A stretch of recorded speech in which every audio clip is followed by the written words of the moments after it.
தற்போது கிடைத்த அண்மை செய்தி உங்கள் குமுதம் செய்திகளில் இரும்பு கரம் கொண்டு அடக்கப்படும் என முதல்வர் அறிவித்திருக்கிறார். தற்போதைய அண்மை செய்தி, கள்ளக்குறிச்சியில் கள்ளச்சாராயம் அருந்தியவர்கள் உயிரிழந்த செய்தி கேட்டு அதிர்ச்சியும் வேதனையும் அடைந்ததாக முதலமைச்சர் மு.க.ஸ்டாலின் குறிப்பிட்டிருக்கிறார். இரும்பு கரம் கொண்டு அடக்குவேன் என்றும் அவர் குறிப்பிட்டிருக்கிறார். அதிர்ச்சியும் வேதனையும் அடைந்ததாகவும் முதலமைச்சர் மு.க.ஸ்டாலின் தெரிவித்திருக்கிறார். கள்ளச்சாராயம் அருந்தி கள்ளக்குறிச்சியில் 13 பேர் உயிரிழந்திருக்கும் நிலையில் இந்த அறிவிப்பை முதல்வர் வெளியிட்டிருக்கிறார். கள்ளக்குறிச்சியில் கள்ளச்சாராயம் அருந்தி உயிரிழந்த நிலையில் கள்ளச்சாராயத்தை இரும்பு கரம் கொண்டு அடக்கப்படும் என்றும் தமிழக முதலமைச்சர் மு.க.ஸ்டாலின் அறிவித்திருக்கிறார். இந்த நிகழ்வின் மூலம் பேரதிர்ச்சியும் வேதனையும் அடைந்ததாகவும் அவர் குறிப்பிட்டிருக்கிறார். கள்ளக்குறிச்சியில் கள்ளச்சாராயம் அருந்தி கிட்டத்தட்ட 13 பேர் உயிரிழந்த நிலையில் மேலும் 50க்கும் மேற்பட்டோர் மருத்துவமனையில் ஆங்காங்கே அனுமதிக்கப்பட்டிருக்கின்றனர்.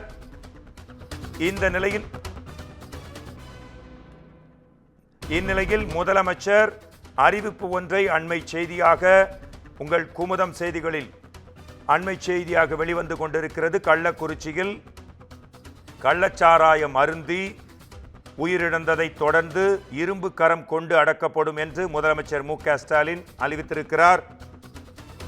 இது குறித்து நமது குமுதம் தலைமைச் செய்தியாளர் சிவா அவர்கள் தரும் செய்திகளை கேட்கலாம். முதல்வரின் அறிவிப்பு பற்றிய உங்கள் ரிப்போர்ட் பிளீஸ். மோகன்ராஜ், கள்ளக்குறிச்சி மாவட்டத்தில் கள்ளச்சாராயம் குடித்து உயிரிழந்தவர்களுடைய எண்ணிக்கை தொடர்ந்து அதிகரித்து வரக்கூடிய இந்த நிலையில மருத்துவமனையில் தொடர்ந்து அனுமதிக்கப்படக்கூடிய எண்ணிக்கையும் அதிகரித்து வருகிறது. இந்த நிலையில் தான் தமிழ்நாடு முதலமைச்சர் ஏற்கனவே தமிழ்நாடு அரசின் சார்பில் ஒரு அறிவிப்பு வெளியிட்டு மாவட்ட நிர்வாகம் முழுமையாக கூண்டோடு மாற்றம் செய்யப்பட்டிருக்கிறது. குறிப்பாக மாவட்ட ஆட்சியர் இடமாற்றமும் காவல்துறை கண்காணிப்பாளர் தற்காலிக பணி நீக்கம் உள்ளிட்ட பல்வேறான நடவடிக்கைகளை தமிழ்நாடு அரசு எடுத்திருக்கிறது. இந்த வழக்கை சிபிசிஐடி வசம் ஒப்படைப்பதற்கான அறிவிப்பையும் தமிழ்நாடு அரசு வெளியிட்டிருக்கக்கூடிய நிலையில்தான் தமிழ்நாடு முதலமைச்சர் மு.க.ஸ்டாலின் தன்னுடைய எக்ஸ் தள பதிவில் தற்போது ஒரு பதிவு ஒன்றினை செய்திருக்கிறார். அந்த பதிவில் கள்ளக்குறிச்சியில் கள்ளச்சாராயம் அருந்தியவர்கள் உயிரிழந்த செய்தி கேட்டு அதிர்ச்சியும் வேதனையும் அடைந்தேன் என்று அவர் குறிப்பிட்டிருக்கிறார். இந்த விவகாரத்தில் குற்றத்தில் ஈடுபட்டவர்கள் கைது செய்யப்பட்டுள்ளார்கள் என்றும் அவர் தெரிவித்திருக்கிறார். இந்த குற்றத்தை தடுக்க தவறிய அதிகாரிகள் மீதும் நடவடிக்கை எடுக்கப்பட்டிருப்பதாக முதலமைச்சர் மு.க.ஸ்டாலின் தன்னுடைய எக்ஸ் தள பதிவின் மூலமாக குறிப்பிட்டிருக்கிறார். இதுபோன்ற குற்றங்களில் ஈடுபடுபவர்கள் குறித்து பொதுமக்கள் தகவல் தெரிவித்தால் அவர்கள் மீது உடனடியாக நடவடிக்கை எடுக்கப்படும் என்றும் முதலமைச்சர் மு.க.ஸ்டாலின் தெரிவித்திருக்கிறார்.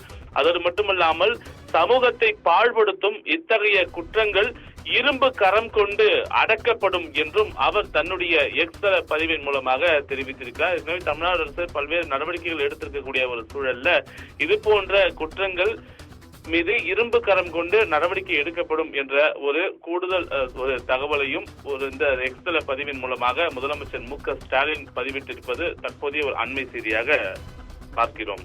மோகன்ராஜ்,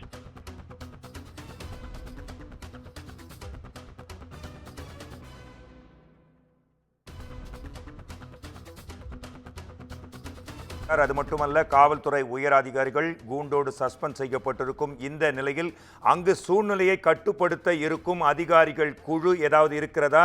அங்கு பொதுமக்கள் அவர்களோட அச்சம் குறித்த உங்கள் தகவல், பாதுகாப்பு ஏற்பாடுகள் கள்ளக்குறிச்சியில் எப்படி இருக்கிறது சிவா? நிச்சயமாக ஏற்கனவே காவல்துறை கண்காணிப்பாளர், அதே போன்ற மதுவிலக்கு அமலாக்க பிரிவு உள்ளிட்ட அந்த குற்றங்களை தடுக்க தவறிய அனைத்து அதிகாரிகளும் சஸ்பெண்ட் செய்யப்பட்டிருக்கிறார்கள்.